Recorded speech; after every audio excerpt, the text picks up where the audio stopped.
নমস্কার, ডাব্লিউএস পক্ষ থেকে আমি তোর শোভন, আমার সাথে ক্যামেরাম্যান পাকাটা বলা।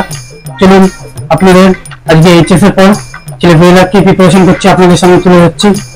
চলুন, একজনকে দেখতে পাচ্ছি, দেখুন সফটওয়্যার ইঞ্জিনিয়ার নিয়ে মনে পড়াশোনা করেছে। আরে আপনি সরুন দেখেন কত গুরুত্বপূর্ণ কাজ চলছে। ডোনাল্ড ট্রাম্পকে ইমেল পাঠাতে হবে। সরে যান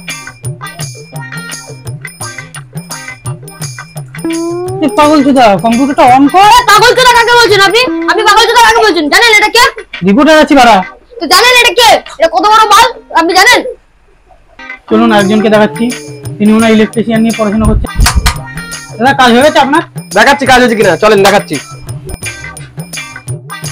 দেখ বাড়া, কলটা চালু হবে। এবার দেখ, গ্যাসটা চালু হবে। এই তো পুরোই পাগল চোদা। হ্যাঁ, তোকে ইলেকট্রিশিয়ান কে শিখিয়েছে? পাগল ছাগল লোক। গালাগালি দিচ্ছেন কাকে? গালাগালি দিচ্ছেন? এইসব ইলেকট্রিশিয়ান থেকে দূরে থাকবেন। পাগল চোদা ইলেকট্রিশিয়ান।